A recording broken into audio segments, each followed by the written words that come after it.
جی ان کا سوال یہ ہے یعنی سورگ اور نرک سچ میں ہے یا نہیں، یعنی جنت اور دوزخ ہے یا نہیں، یا لوگوں کو ڈرانے کے لیے کہا جاتا ہے، تو سورگ اور نرک سچ میں ہے یا نہیں، اگر ہے تو پھر کہاں پر ہے، ثابت کر کے بتائیں۔ بھائی بہت اچھا سوال کیا ہے کہ کیا سورگ اور نرک، جنت اور دوزخ حقیقت میں سچ میں ہے یا نہیں، یا پھر دنیا کے لوگوں کو ڈرانے کے لیے، برائی سے بچانے کے لیے، اچھائی پر چلانے کے لیے کہہ دیا گیا ہے کہ برے کرم کرو گے تو نرک میں سزا ملے گی، جہنم میں سزا ملے گی، اور اچھے کرم کرو گے تو جنت میں انعام ملے گا، جنت میں بہترین جیون ملے گا۔ تو سورگ اور نرک کیا سچ میں حقیقت میں ہے یا ویسی افواہ ہے؟ لوگوں کو ڈرانے کے لیے کہہ دیا گیا ہے تاکہ لوگ برائی سے بچیں اور اچھائی پر چلیں۔ اور اگر سورگ اور نرک ہے حقیقت میں سچ میں تو پھر کہاں پر ہے؟ تو آئیے اب ہم جواب کی طرف چلتے ہیں۔ جواب دینے سے پہلے جو بھی ہمارے بھائی یا بہن ہمیں یوٹیوب پہ سن رہے ہیں، میں ان سے ریکویسٹ کرتا ہوں ویڈیو کو پورا سنیں۔ اگر آپ ہمارے چینل پہ نئے ہیں تو ہمارے چینل کو سبسکرائب کریں، ویڈیو کو لائک اور شیئر کریں، ثواب کی نیت سے شیئر کریں، اور ہمارے چینل کے اندر جا کر کے ایک ایک کر کے سبھی ویڈیو دیکھیں اور سنیں تاکہ آپ جلدی سے جلدی اندھکار سے نکل کر روشنی میں آئیں۔ تو آئیے جواب کی طرف چلتے ہیں۔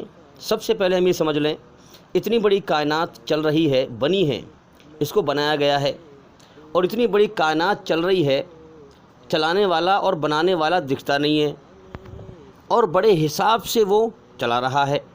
چاند اور سورج آپس میں نہیں ٹکراتے، چاند اور سورج آپس میں نہیں ٹکراتے۔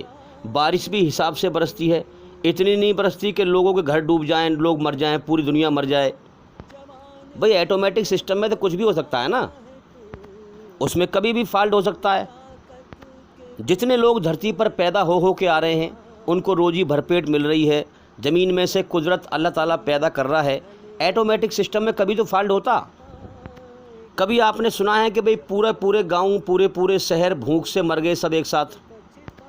اس پوری کائنات میں باریکی سے غور کریں۔ میرے پاس اتنا سمے نہیں ہے ورنہ میں آپ کو بتاتا اس کائنات کا سسٹم۔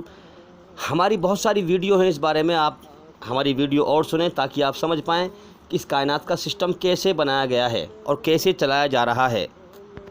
اب جو سوال کیا گیا ہے میں اس سوال کے بارے میں ہی جواب دوں گا، بات کروں گا، اور پہلے میں سورگ اور نرک، جنت اور جہنم کو ثابت کروں گا عقلی دلیل دے کر کے۔ اس کے بعد پھر یہ بتاؤں گا جنت اور جہنم، سورگ اور نرک کہاں پر ہے۔ جنت اور جہنم، سورگ اور نرک کیا اس دنیا کے اندر ہے یا دنیا سے باہر ہے، اس پر ہم بعد میں بات کریں گے۔ پہلے ہم جنت اور جہنم ہے بھی یا نہیں سچ میں، یہ ہم ثابت کرتے ہیں۔ تو ہم غور کریں کہ انسان کے اندر ایک رچنا رچی ہوئی ہے کسی ایک ہستی کی، اور یہ رچنا انسان کے اندر ہے، انسان کے خیالات، انسان کی سوچ، اچھائی برائی کے احساسات۔ اب یہ جو رچنا ہے یہ انسان کے اندر جو رچی ہوئی ہے، یہ دنیا میں کسی اور جیو کے اندر نہیں ہے۔ ترقی کرنے کا مادہ آپ دیکھیں، انسانی رچنا سب سے الگ ہٹ کے ہے۔ انسان کے علاوہ جتنے بھی اور جیو ہیں ان کے رہنے سہنے میں، ان کے کھانے پینے میں، ان کے رنگ ڈھنگ میں کوئی بدلاؤ نہیں آیا، مگر انسان کے اندر کتنا بدلاؤ آیا ہے۔ 50,000 سال پہلے ہاتھی جیسے رہا کرتے تھے جنگل میں، آج بھی ایسے ہی رہ رہے ہیں۔ شیر، چیتے، یہ جانور جیسے رہا کرتے تھے آج بھی ایسے ہی رہ رہے ہیں۔ 50,000 سال پہلے چڑیا جیسے گھونسلہ بنایا کرتی تھی وہ آج بھی ایسی بنا رہی ہے۔ مگر انسان ہر چیز کو اسی ایشور نے، اللہ نے پیدا کیا ہے، مگر انسان کے اندر ترقی کرنے کا مادہ رکھا ہے کہ انسان جو ہے کہاں سے کہاں تک پہنچ گیا۔ آپ دیکھیں ہوائی جہاز میں اڑ رہا ہے، اور جو ہے کاریں ہیں، نئی طرح کی کاریں ہیں، موٹر سائیکل ہیں، سڑکیں بنی ہوئی ہیں انسان کی دھرتی پر اسپیشل ہیں۔ سنسار کے مالک نے ہر چیز کو جو ہے انسان کے قابو میں کر دیا ہے۔ اتنے بڑے بڑے جانوروں کو انسان قابو میں کر لیتا ہے۔ انسان اتنا چھوٹا ہے، ہاتھی اتنا بڑا ہے، شیر کو بھی کنٹرول کر لیتا ہے ہیں۔ جیسے انسانوں کے لیے اچھے اچھے کھانے ہیں طرح طرح کے، کیا کسی اور جیو کے لیے ہیں ایسے؟ ہم انسانوں کے لیے اللہ ایشور نے سارا جہان بنایا ہمارے لیے، اور ہمیں بنایا اپنے لیے۔ ہمیں اس نے بنایا ہے اپنے لیے تاکہ ہم دنیا میں جا کر دنیا میں آ کر اس کی عبادت کریں، اس کے حکم پر چلیں، اسے راضی کریں۔ اب ہماری برکت سے اور جیو بھی کھا لیتے ہیں۔ اب انسان کے اندر ایشوری رچنا ہے، اچھائی برائی کے احساسات ہیں، خیالات ہیں، اور پھر قدرت قدم قدم پہ انسان کو احساس کراتی ہے۔ جب انسان اچھا کام کرتا ہے اس کے اندر سکون پیدا کر دیتی ہے، جب برا کام کرتا ہے بے چینی پیدا کر دیتی ہے، غلطی ہو جاتی ہے تو پچھتاوا پیدا کر دیتا ہے۔ پچھتاوا اس لیے ہے تاکہ انسان اپنے بنانے والے سچے مالک سے معافی مانگے۔ غلطی کرنا، گناہ کرنا جو ہے انسان کی مرضی نہیں تھی، مگر کر بیٹھا غلطی سے، تو اللہ سے معافی مانگ۔ اسی لیے پچھتاوے کا احساس انسان کے اندر وہ قدرت پیدا کرتی ہے۔ جو انسان بے ہوشی میں، غفلت میں غلطی کر بیٹھتا ہے، گناہ کر بیٹھتا ہے، اس کے اندر پچھتاوے کے احساسات پیدا ہو جاتے ہیں تاکہ اپنے مالک سے معافی مانگے۔ اب ذرا دماغ کھول کر اوپر اٹھ کر ذرا اس کائنات میں غور کریں کہ یہ کائنات اچھائی برائی کے ساتھ چل رہی ہے، سچ اور جھوٹ کے ساتھ چل رہی ہے۔ کیوں چل رہی ہے؟ کیونکہ یہی انسان کے اندر ایشوریہ رچنا ہے، اللہ کی بنائی ہوئی رچنا ہے۔ اب کتوں کے اندر دیکھ لو نا آپ، کتا جب سنبھوگ کرے گا یا ہم بستری کرے گا تو وہ یہ نہیں دیکھے گا میری ماں ہے، بہن ہے، بیٹی ہے، کون ہے۔ اور انسانوں کے اندر دیکھ لیں آپ، انسان کے اندر ایشور نے خیالات، احساسات پیدا کیے ہیں، انسان کے اندر رشتے ناطے بنائے ہیں کہ یہ تیری بہن ہے، اس کے اندر سے پھر ویسی احساس پیدا کیے ہیں۔ بہن سامنے آتی ہے تو اسے کچھ اور نگاہ سے دیکھتا ہے، کچھ اور جذبات سے، کچھ اور خیالات سے دیکھتا ہے، کچھ اور سوچ سے دیکھتا ہے۔ اگر ماں آتی ہے تو اسے کچھ اور نگاہ سے دیکھتا ہے، اگر بیوی آتی ہے تو اسے کچھ اور جذبات سے، کچھ اور خیالات سے، کچھ اور نگاہ سے دیکھتا ہے۔ تو انسانی رچنا میں ایشور نے یہ احساسات پیدا کیے ہیں۔ انسان کبھی نہیں کہتا کہ مجھے سنبھوگ کرنا ہے تو بہن کیا ہے، ماں کیا ہے، بیٹی کیا ہے، سب کے ساتھ کروں، نہیں۔ اس کے اندر ایک بندھن ہے، اللہ ایشور کے دیے ہوئے ایک بندھن ہے رچنا کے اندر، جنہیں انسان نبھانے کی کوشش کرتا ہے۔ لیکن کچھ جگہوں پر ہم سنتے ہیں کہ جو ہے بہت برا ماحول ہے، بے حیائی کا ماحول ہے، تو میرے بھائیوں، ان کے اندر، ایسے لوگوں کے اندر انسانیت مر چکی ہے، ایشوری رچنا ان کے اندر ختم ہو چکی ہے۔ اب آپ دیکھیں گے مثال کے طور پر، جیسے گارمنٹس والے، کپڑے کے بڑے بڑے شو روم جو ہوتے ہیں، ان میں پلاسٹک کی منیکیون ہوتی ہے، ایک آدمی جیسا بنا ہوا ہوتا ہے، اس کو کپڑے بنا دیتے ہیں، پلاسٹک کا ہوتا ہے۔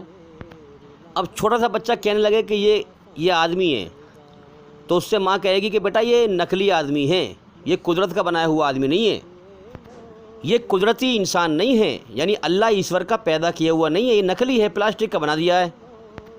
تو وہ قدرتی کیوں نہیں ہے؟ کیونکہ اس کے اندر ایشوریہ رچنا نہیں ہے۔ یا پھر آپ دیکھیں گے کہ جو ہے ایک مشینری ہے، انسان کی طرح بنائی ہے، روبوٹ اسے کہتے ہیں، نام اس کا ایسا ہی ہے، اور وہ چلتا بھی ہے، ریموٹ سے کنٹرول کرتے ہیں، چلاتے ہیں اس کو۔ اب وہ مشین کا انسان بنایا، ریموٹ سے چل رہا ہے، لیکن اس کے اندر، انسان کے اندر جو رچنا ہے ایشور کی رچی ہوئی، جو اصلی انسان ہے، وہ رچنا اس کے اندر نہیں ہے۔ اس کے اندر احساسات نہیں ہیں، اچھائی برائی کے احساسات نہیں ہیں، پچھتاوے کا احساس نہیں ہے اس کے اندر، احسان ماننے کا احساس نہیں ہے اس کے اندر۔ تو وہ دکھنے میں تو لگ رہا ہے انسان سے دور سے، مگر حقیقت میں قدرتی انسان نہیں ہے، قدرت کا پیدا کیا ہوا نہیں ہے، قدرت کی اس کے اندر رچنا نہیں ہے۔ اب یہ بات میں نے آپ سے اس لیے کہی تاکہ آپ کے دماغ میں صحیح بات سمجھ میں آئے۔ دنیا میں ہر انسان کے اندر ایک ایشور کی رچنا ہے، اور رچنا بہت ساری ہے، اس پر میں نے کھنڈن کیا ہے، آپ جو ہے ہمارے چینل کے اندر جا کر ویڈیو دیکھیں، سنیں۔ لیکن اس نے جیون جینے کے دو راستے انسان کے سامنے کھول رکھے ہیں۔ چاہیں تو مالک کا احسان مان کر اس کی بنائی ہوئی رچنا کے آدھار پر بن دیکھے، اس کی کھوج کر کے، اس کے حکموں کو پہچان کر کے اسے راضی کر کے مر کے جا، راضی کر کے مر کے جائے گا تو اس کے انعام کا، جنت کا، سورگ کا حقدار بن جائے گا۔ یہ دنیا اس نے امتحان کا جہان بنائی ہے، ٹیسٹ لینے کا جہان بنائی ہے۔ ہر انسان کی زندگی یہاں پر ادھوری ہے۔ زیادہ تر لوگ دنیا میں مرنے سے پہلے ان کی خواہش پوری نہیں ہوتی، مرنے سے پہلے وہ اپنی دل کی بات کسی سے کہہ کے نہیں جاتے، زیادہ تر اچانک موت آتی ہے اور دنیا سے چلے جاتے ہیں۔ پھر انسانوں میں اس نے امیری غریبی رکھی ہے ٹیسٹ لینے کے لیے، یہ بھی، اس سے بھی ہم سمجھے کہ یہ امتحان کا جہان ہے دنیا۔ کوئی طاقتور بنایا ہے اس نے، کوئی کمزور بنایا ہے، کوئی امیر ہے، کوئی غریب ہے۔ یہ جیون اس نے امتحان کے لیے بنایا ہے، یہ جیون کھیل تماشا ہے، دھوکہ ہے۔ اصل جیون ایک اور اس نے موت کے بعد رکھا ہے، جو یہاں سے جیسے کرم کر کے جائے گا وہاں پر ویسا ہی بدلہ پائے گا۔ اب تم کہو گے انسان مرنے کے بعد تو مٹی مل جاتا ہے، تو پھر موت کے بعد کہاں ہے جیون؟ ارے میرے بھائی، قدرت کچھ بھی کر سکتی ہے، سنسار کا سچا مالک، اس کے لیے کوئی چیز مشکل نہیں ہے۔ وہ آتما کو شریر سے پہلے نکال لیتا ہے، شریر کو تم بعد میں مٹی میں دفناتے ہو۔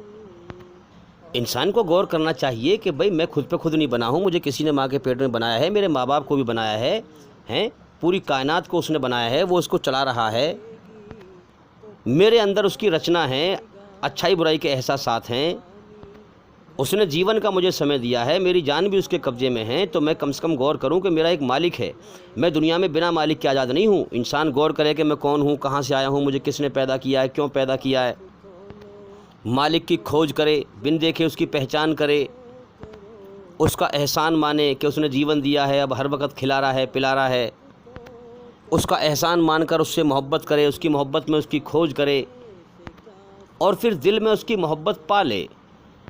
اب دوسرا راستہ یہ ہے کہ انسان جو ہے اس کی رچنا کے خلاف چلے، برائی پر چلے، بنا مالک کے آزاد سمجھے، اپنا کوئی مالک نہ سمجھے کہ وہ مجھے پکڑے گا، جھوٹ پر چلے، دھوکے پر چلے، زندگی کے ختم ہونے کا اگلے پل کا بھروسہ نہیں ہے، اور زندگی کو ہمیشہ کی زندگی سمجھے، دنیا کو ہمیشہ گھر سمجھ کر یہاں پر جیون جیے، دنیا مال دولت بٹورنے میں لگا رہے، دھوکہ دینے میں لگا رہے، فراڈ بازی کرنے میں لگا رہے۔ یہ دائیں بائیں سے اتنے لوگ مر رہے ہیں، ان کی موت کو دیکھ کر آنکھ نہ کھلے کہ کل مجھے بھی مرنا ہے، آج اس کا نمبر ہے، کل میرا بھی نمبر ہے، اللہ سے نہ ڈرے اور ایشوری رچنا کے خلاف چل کر فساد پھیلاتا ہوا مرے، تو وہ سزا کا حقدار ہے موت کے بعد، کیونکہ اسے اللہ ایشور نے اپنے لیے بنایا تھا، مگر اس نے کیا کیا؟ مالک کی مرضی کے خلاف چلا۔ مالک نے قدم قدم پہ تو ڈرایا، جب وہ گناہ کرتا تھا تو اس کے اندر بے چینی پیدا کرتا تھا، اس کو سمجھاتا تھا کہ برائی بھی مت چل، برائی کا انجام دنیا میں بھی برا ہے اور موت کے بعد بھی برا ہے، مگر وہ سمجھتا رہا کہ میرا کوئی مالک نہیں ہے، موت کے بعد کچھ نہیں ہے، اور بنا مالک کے آزاد سمجھ کر دھرتی پر فساد پھیلاتا رہا، جیون کا سمے برباد کر دیا۔ تو اللہ ایشور نے انسان کو پیدا کر کے اسے جیون جینے کے دو راستے سامنے کر دیے ہیں، چاہے میرا احسان مانے گا تو اچھائی پہ چلے گا، اس کی بنائی ہوئی رچنا کے طریقے پہ چلے گا، بھلائی پہ چلے گا، اسے راضی کرے گا، اس کی کھوج کرے گا، اور چاہے میرا انکار کرے گا تو پھر وہی بنا مالک کے اپنے آپ کو آزاد سمجھ کر اور ایشوری رچنا کے خلاف چلے گا، برائی پر چلے گا، شیطان کے راستے پر چلے گا۔ قرآن مجید میں سورہ دہر میں تفسیر سے کھنڈن کیا گیا ہے اس کا، کہ ہم نے انسان کے سامنے دو راستے کر دیے، چاہے وہ ہمارا انکار کرے، چاہے احسان مانے، اور دو راستوں کے دو انجام، دو راستوں کے دو انجام رکھے ہیں موت کے بعد۔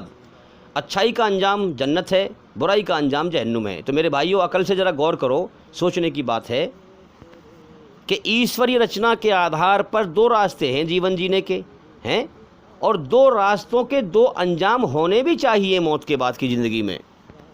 عقل پر زور ڈال کے سوچیں گے، جب جو جیون جینے کے دو راستے اس نے دیے ہیں، دنیا امتحان کا جہان ہے، یہاں سب کی زندگی ادھوری ہے، ظلم کرتے کرتے لوگ مر رہے ہیں، دنیا میں سزا نہیں مل پا رہی، ظلم سہتے سہتے لوگ مر رہے ہیں بیچارے، غریب لوگ، دنیا میں جو ہے انہیں انصاف نہیں مل پا رہا۔ اگر موت کے بعد زندگی نہیں ہے تو پھر تو یہ غریب بیچارے یہاں بھی مارے گئے جن کو دنیا میں انصاف نہ ملا، اور جو ظالم حرام کے مزے کر کر کے مر گئے وہ جو ہے وہ تو مزے میں رہ گئے۔ پھر بھئی کوئی غریب امیر اپنی مرضی سے نہیں بنا ہے، اللہ کی مرضی سے بنے ہوئے ہیں سب امتحان لینے کے لیے۔ اب لوگ یہاں پر جرم سہتے سہتے بھی مر رہے ہیں اور کرتے کرتے بھی مر رہے ہیں، تو اس سے صاف ظاہر ہے کہ یہ پوری کائنات اچھائی برائی سے مل کر چل رہی ہے، اور سب کا مالک ٹیسٹ لے رہا ہے، دو راستے کھول رکھے ہیں، جیون کا سمے دے دیا ہے، اصل جیون موت کے بعد ہے، جو جیسے کرم کر کے مرے گا اس کو ویسا ہی بدلہ ملے گا۔ تو یہ چند باتیں میں نے آپ سے کی ہیں جنت اور جہنم کو ثابت کرنے کے لیے، سورگ اور نرک کو ثابت کرنے کے لیے۔ اگر آپ نے صحیح سے سمجھی ہیں، آپ عقلمند ہیں، سچے ہیں، تو آپ سمجھ گئے ہوں گے، اور اگر آپ کو اور دلیل چاہیے تو اس بارے میں ہماری اور بہت ساری ویڈیو ہیں، چینل کے اندر جا کر کے ایک ایک کر کے سبھی ویڈیو دیکھیں اور سنیں، تاکہ آپ جلدی سے جلدی سمجھ پائیں حقیقت کو۔ زندگی جینے کے انسان کے دو راستے ایشور نے رکھے ہیں، دو پرکار کی رچنا ہے، اچھائی پہ چل یا برائی پہ چل، چاہے اس کا احسان مان یا انکار کر۔ ان دو رچناؤں کے دو انجام ہیں، سورگ اور نرک، انجام بھی دو رکھے ہیں، اور اس انجام کو ہر پیغمبر جب سے دنیا بنی ہے، اس انجام کو ہر پیغمبر نے سنایا ہے، کہ دنیا امتحان کا جہان ہے، وہ مالک تمہارا امتحان لے رہا ہے، اس کے اندر تمہاری رچنا ہے، اچھائی برائی کی رچنا ہے، دو راستے کھول رکھے ہیں، اصل زندگی موت کے بعد ہے، ہاں ان دو راستوں کے دو انجام بھی اس نے رکھے ہیں۔ ہر پیغمبر نے سنایا۔ اب جو ڈرنے والے تھے وہ ڈر گئے اللہ سے، اچھائی پہ آ گئے، اللہ کو راضی کیا، راضی کر کے مرے، جنت کے حقدار بن گئے۔ اور جو نہ ڈرنے والے تھے گھمنڈی، وہ فساد پھیلاتے رہے، انہوں نے بھی جیون کا سمے پورا کیا، ان کو بھی ایشور نے موت دے کے اٹھایا، وہ مرنے کے بعد نرک کی آگ میں تباہ ہو گئے۔ آج بھی ایسا ہی ہے، جو لوگ اچھائی پہ چلیں گے، ڈریں گے اس سے، تو وہ سورگ میں جائیں گے، اور جو برائی پہ چلیں گے وہ نرک میں جائیں گے۔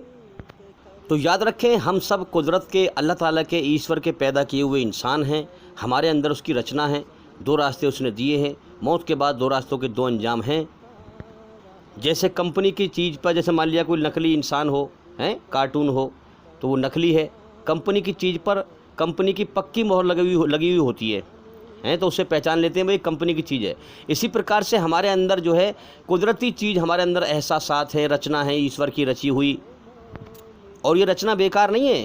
ہاں، انسان کے اندر اللہ ایشور نے اپنی اچھائی میں سکون رکھا ہے، شیطان کی برائی سے بے چینی اور نفرت رکھی ہے، سورگ کے اچھائیں رکھی ہیں، ہم ہمیشہ جینا چاہتے ہیں، ہمیشہ سکھ بھوگنا چاہتے ہیں، ہاں، جنت کے شوق رکھے ہیں، جہنم کے خوف رکھے ہیں۔ تو یہ رچنا ہی ہمیں بتاتی ہے کہ موت کے بعد حقیقت میں زندگی ہے، سورگ اور نرک حقیقت میں ہے۔ جو چیز حقیقت میں ہوتی ہے، سچائی میں ہوتی ہے، وہی ڈر پیدا کرتی ہے۔ اصلی چیز ہی ڈر پیدا کرتی ہے، نقلی چیز ڈر پیدا نہیں کرتی۔